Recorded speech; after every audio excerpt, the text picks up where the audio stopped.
ओम श्री गणेशाय नमः। सूत जी बोले, हे शौनक, शिवजी से इस व्रत का पूर्ण विधान सुनकर जगत जननी माँ पार्वती ने शिवजी से प्रश्न किया, हे प्रभु, इस पुण्य व्रत की फलश्रुति क्या है? कृपया इसके बारे में बताने का कष्ट करें। महादेव बोले, हे शिवे, इस व्रत का अनंत फल है। अब तक जो बताया जा चुका है उससे असंख्य गुना सुख प्रदान करने वाला है। इसके द्वारा समस्त अभिष्टों की सिद्धि होती है। इसका अनुष्ठान करने वाले के सभी विघ्नों का इसके प्रभाव से निवारण हो जाता है। त्रिभुवन विख्यात पुत्र एवं सतत सौभाग्य की प्राप्ति होती है। असुंदर स्त्री पुरुष इसके द्वारा सौंदर्य प्राप्त कर सकते हैं। धनहीनों को धन, भूमिहीनों को भूमि तथा पशु वाहन आदि से वंचितों को इच्छित पशु एवं वाहन आदि प्राप्त होते हैं। वस्तुतः ये महान व्रतानुष्ठान प्रत्येक जन्म में अभिष्ट सिद्धियों की उपलब्धि कराने वाला इन सभी व्रतों का बीज रूप है। भगवान शशि शेखर द्वारा पुण्य व्रत की विधि और महाअमात्य सुनकर देवी पार्वती के मन में उसके अनुष्ठान करने की इच्छा हुई और उन्होंने देवादिदेव से निवेदन किया, प्रभु, मैं इस व्रत को करना चाहती हूँ, किंतु इसकी व्यवस्था किस प्रकार हो? शिवजी ने कहा, शिवे, इस व्रत के साधन, भूत पुष्प और फल लाने के लिए मैं 100 ब्राह्मणों को तथा अन्य सामग्री लाने के लिए 100 भृत्यों और आवश्यक संख्या में अन्य दास दासियों को नियुक्त किए देता हूँ। पुरोहित पद पर नियुक्ति हेतु सभी व्रत विधियों के जानने वाले वेद वेदांग के परम विद्वान, सर्वज्ञ, परम ज्ञानी एवं हरि भक्त सनत कुमार को बुला लूंगा। इस प्रकार तुम इस परम श्रेष्ठ व्रत का श्रद्धा भक्ति एवं विधि सहित पालन करो। इसका अनुष्ठान करने से तुम्हें परम दुर्लभ पुत्र रत्न की प्राप्ति अवश्य ही होगी। भगवान शंकर की आज्ञा सुनकर गिरिजानंदिनी अत्यंत आनंद में मग्न हो गई और पुण्य व्रत का अनुष्ठान आरंभ करने के लिए आवश्यक सामग्री एकत्र करने लगी। तभी भगवान आशुतोष की आज्ञा से अनेकानेक ब्राह्मण, भृत्य एवं गण वहां उपस्थित हो गए। माघ मास के शुक्ल पक्ष की त्रयोदशी आने पर उन्होंने शुभ मुहूर्त में व्रत का आरंभ किया। उसी अवसर पर ब्रह्मपुत्र सनत कुमार, सपत्नीक चतुरानन एवं पार्वतीपति भगवान शंकर भी वहां आ गए।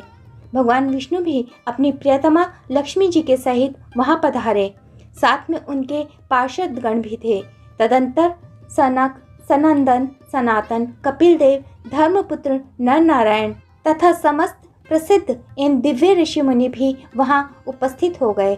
समस्त प्रमुख देवता, यक्ष, नाग, किन्नर आदि तथा सभी दिक्पाल एवं पर्वतराज हिमाचल भी अपनी पत्नी, पुत्र आदि के साथ वहां आ गए। उनके साथ धरती में उत्पन्न होने वाले रत्न, मणि आदि अनेक दुर्लभ पदार्थ थे। 1 लाख गज रत्न, 3 लाख वरद रत्न, 10 लाख गौरत्न, 1 करोड़ स्वर्ण मुद्राएं, 4 लाख मोती, 1000 कौस्तुभ मणियां तथा अत्यंत स्वादिष्ट मिष्ठानों एवं पकवानों के 1 लाख भाग भी उनमें सम्मिलित थे। साथ ही अन्य व्रत उपयोगी वस्तुएं भी विश्यालराज लेकर आए थे। मनु, मुनि, ब्राह्मण, विद्याधर आदि के भी अनेकानेक समुदाय उस व्रतायोजन के आरंभ में ही वहां आकर ठहर गए। सन्यासी, भिक्षुक एवं बंदीगणों की संख्या भी कम नहीं थी। संसार में विद्यमान प्रमुख योनियों के करोड़ों प्राणी उस उत्सव को देखने के लिए वहां आ उपस्थित हुए थे। कैलाश पर्वत की उस समय की शोभा देखने योग्य थी। राजमार्ग को झाड़ बुहार कर स्वच्छ किया गया था और उस पर चंदन मिश्रित द्रव्य का छिड़काव किया गया था। भगवान शंकर का भवन पद्म रागमणियों द्वारा बना था, जिसमें सर्वत्र बंधनवार बंधे थे और वह अनेक प्रकार से सजाया गया था। उसमें धान्य, लाजा, फल, दुर्वा, पुष्प एवं कदली वृक्ष की अद्भुत चित्रकारी की गई थी। उस विचित्र शोभा को देखकर सभी आश्चर्यचकित हो रहे थे। सर्वत्र प्रसन्नता का वातावरण व्याप्त था। जन जन में आनंद और उल्लास भरा था। लगता था जैसे परमानंद मूर्तिमान होकर साक्षात नृत्य कर रहा है। भगवान शंकर स्वयं भी समागत व्यक्तियों का अभिनंदन और समर्चन कर रहे थे। जो जिस योग्य था उसके लिए उसी के अनुरूप निवास और परिचर्या आदि की व्यवस्था की गई थी। भोजन आदि का प्रबंध भी सर्वोत्तम था। शिवजी के समस्त गण उस उत्सव को अत्यंत शोभनीय बनाने में तत्पर थे। षष्ठी स्थिति संहारकारिणी जगदम्बा पार्वती जी के व्रतानुष्ठान में दीक्षित होने के अवसर पर देवराज इंद्र, दानाध्यक्ष धनेश्वर कुबेर धनाध्यक्ष तथा भगवान भास्कर कार्याध्यक्ष के पद पर विराजमान हुए। वरुण देव को भोजनाध्यक्ष बनाया गया, जिनका कार्य पाकशाला और भोजनशाला दोनों पर निगरानी रखना था। सामग्री भंडार में गेहूं, चावल, दाल, जौ, तिल आदि अनाज समा नहीं रहे थे। बाहर अनेक स्थानों पर उनके ढेर लग गए थे तथा दूध, दही, घृत, तेल आदि की तो मानो नदियां ही प्रवाहित होने लगी थी।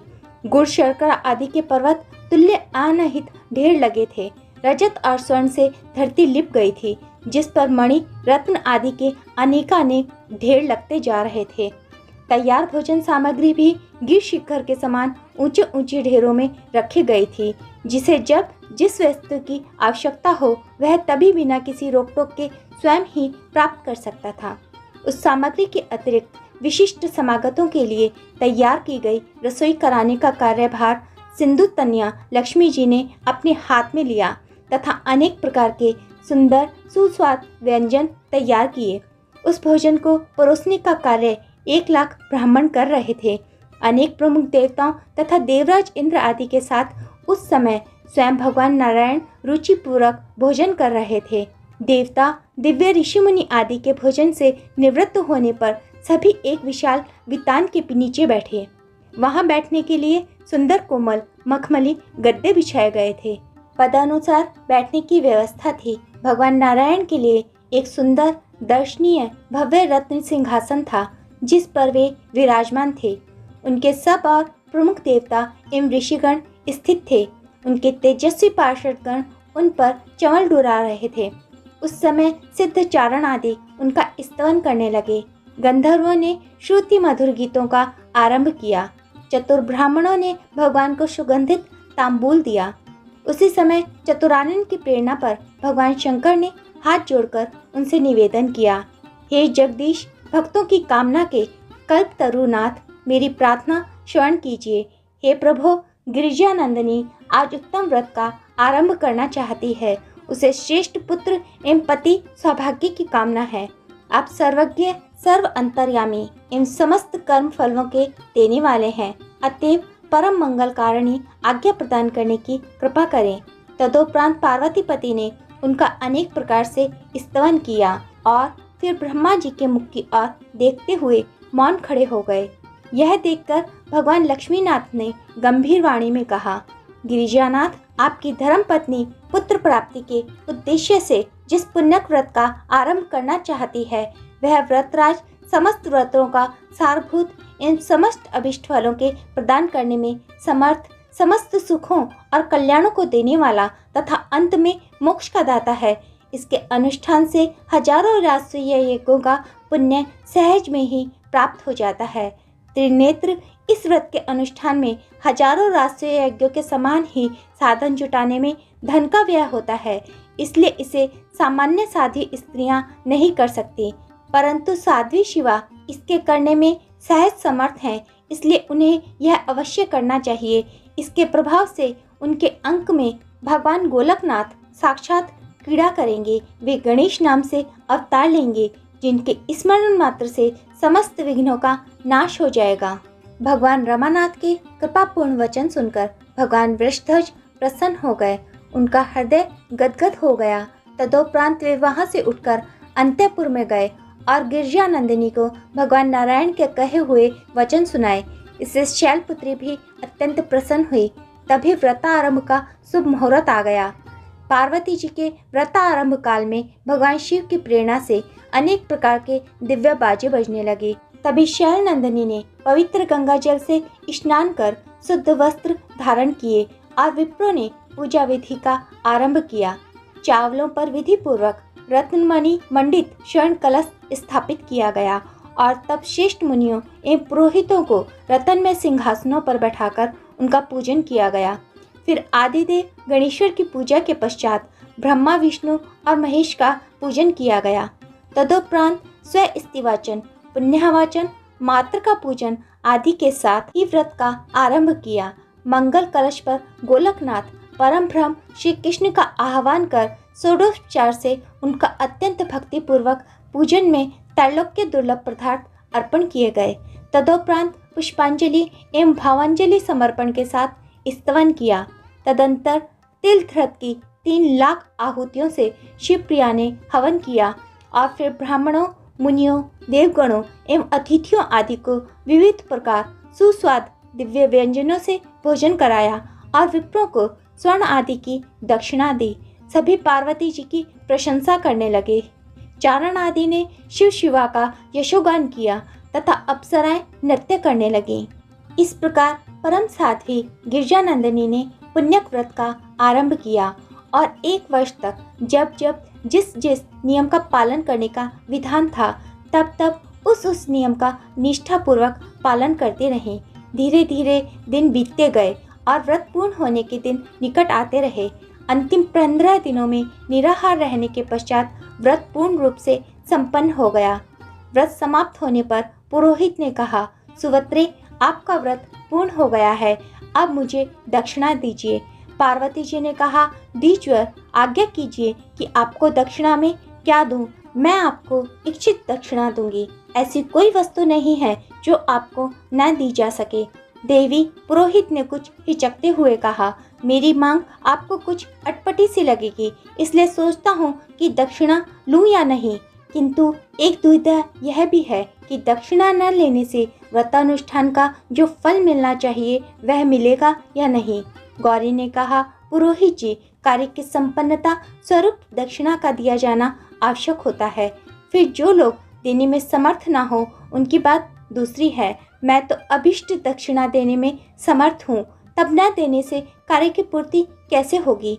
पुरोहित बोले, देवी, मैं इसलिए नहीं मांगना चाहता कि कहीं आप दक्षिणा दे ही ना सकें।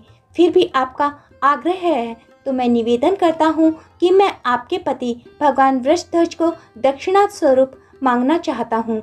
आप उन्हीं को दक्षिणा में मुझे प्रदान करें। पार्वती जी को ऐसी दक्षिणा मांगने की आशा नहीं थी। भगवान त्रिलोचन उनके प्राणाधार हैं, भला वह उन्हें किसी को कैसे दे सकती हैं? फिर पुरोहित उन्हें लेकर करेंगे भी क्या? नहीं, ये कहीं पागल तो नहीं हो गए हैं? शैलपुत्री पुरोहित की मांग पर रह रहकर विचार करती हुई व्याकुल हो रही थी। उनका समस्त आनंद उल्लास लुप्त हो गया था और वे रोती रोती मूर्छित होकर वहीं गिर गईं। मोहनाशिनी जगदम्बा को मोहविवश एवं मूर्छित हुए देखकर समस्त उपस्थित समाज हंसने लगा। भगवान विष्णु, कमलासन ब्रह्मा एवं दिव्य ऋषि मुनियों को भी हंसी आ गई। तभी भगवान श्री हरि की प्रेरणा से उमानाथ अपनी प्राण प्रिया के पास पहुंचकर उन्हें सचेत करते हुए बोले, गिरिजानंदिनी, उठो, पुरोहित को अभिष्ट दक्षिणा देने से अवश्य ही तुम्हारा मंगल होगा। देखो, देव कार्य, पितृ कार्य एवं नित्य नैमित्तिक कर्म भी यदि दक्षिणा रहित होता है तो फल रहित हो जाता है। उसके कारण कर्मकर्ता को कालसूत्र नामक नरक की प्राप्ति होती है। तदोपरांत उसे दीनहीन अवस्था के साथ शत्रुओं से भी पीड़ित होना पड़ता है। इसलिए यह संकल्प की हुई दक्षिणा उसी समय दे देनी चाहिए, अन्यथा वह दक्षिणा बढ़ती हुई कई गुना हो जाती है।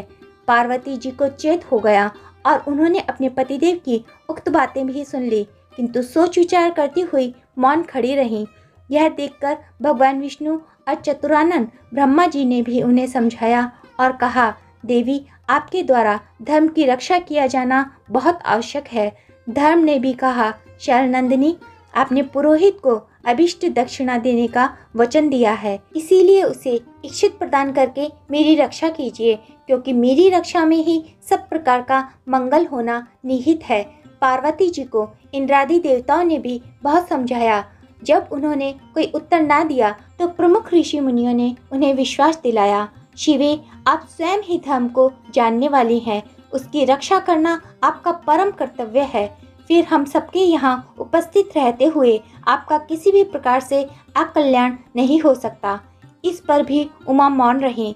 तब ब्रह्मपुत्र सनत कुमार, जो उस अनुष्ठान में पुरोहित थे, कुछ तीखे स्वर में बोले, देवी, या तो मुझे अभिष्ट दक्षिणा दो अथवा आपको अपनी दीर्घकालीन तपश्चर्या का शुभ फल भी त्याग देना होगा, क्योंकि इस महान कर्म की दक्षिणा प्राप्त न होने पर मैं इसका फल तो प्राप्त कर ही लूंगा, अन्य सब शुभ कर्मों के फल का भी मैं ही अधिकारी हो जाऊंगा।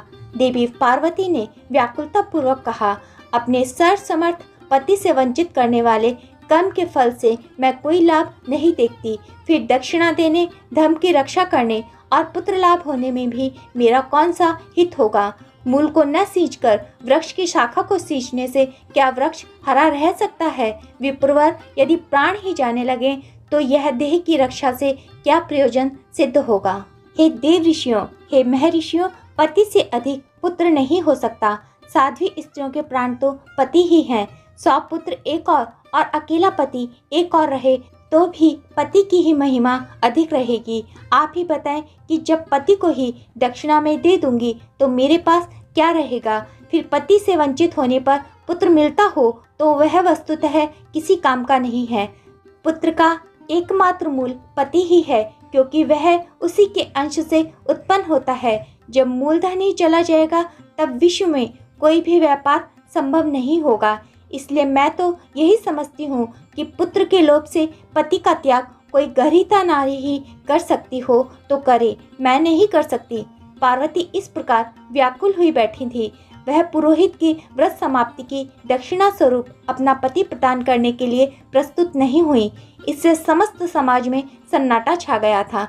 सभी उपस्थित जन की कर्तव्य में मूड बैठे थे। किसी को भी यह समझ नहीं आ रहा था कि उपस्थित समस्या को किस प्रकार सुलझाया जाए।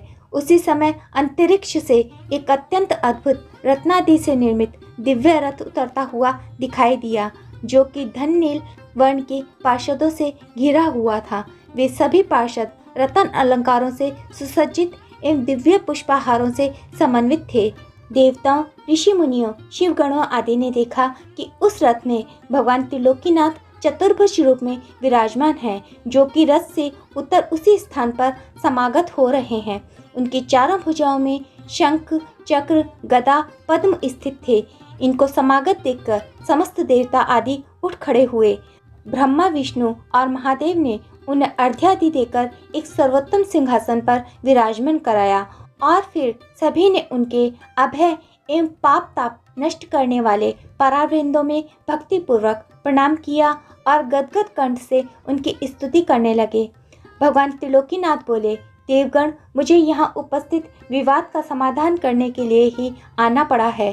गिरिजानंदिनी पार्वती का यह व्रत केवल लोक शिक्षा के लिए ही नहीं, अन्यथा यह तो सभी व्रतों और तपश्चर्याओं का फल प्रदान करने में स्वयं ही समर्थ है।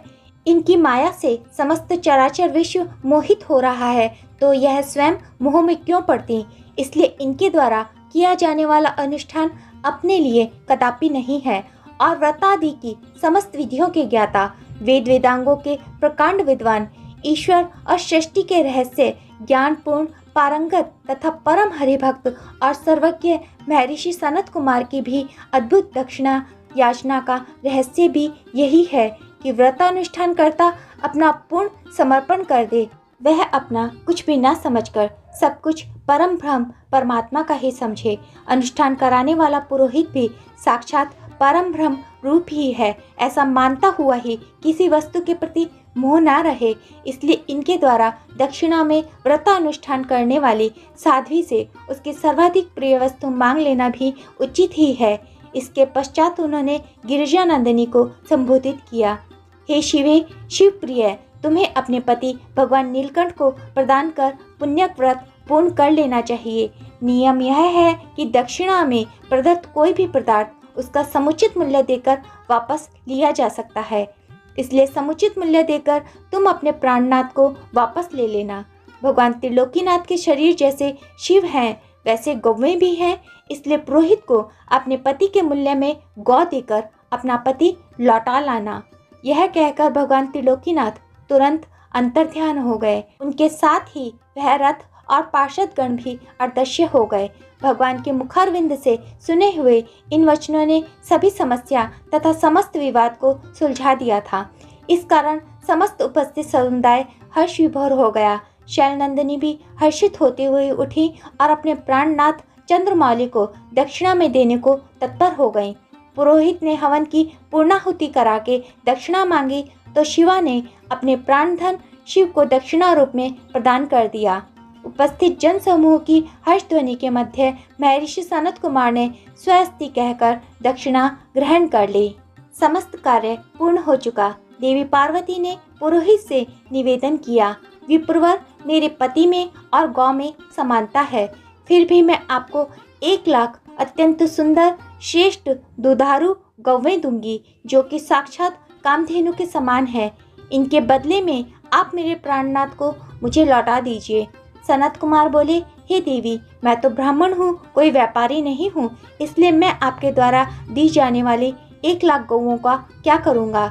उल्टे उनके पालन की समस्या मेरे समक्ष आ खड़ी होगी और उस स्थिति में मैं अपने नित्य नैमिक कर्म भी ठीक प्रकार से करने में असमर्थ रहूँगा। इसलिए मैं अपना भला इसी में समझता हूँ कि इन अहिभूषण भगवान को ही अपने साथ रखता हुआ इन्हें आगे करके तीनों लोकों का भ्रमण करूँ।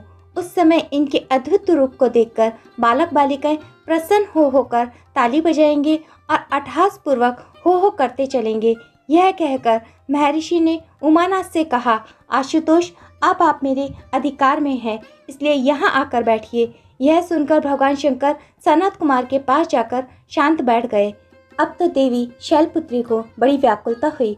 उन्हें यह आशंका न थी कि सीधा साधा दिखाई देने वाला ब्राह्मण इतना हट पर उतर आएगा और भगवान त्रिलोकीनाथ के वचनों पर भी ध्यान नहीं देगा।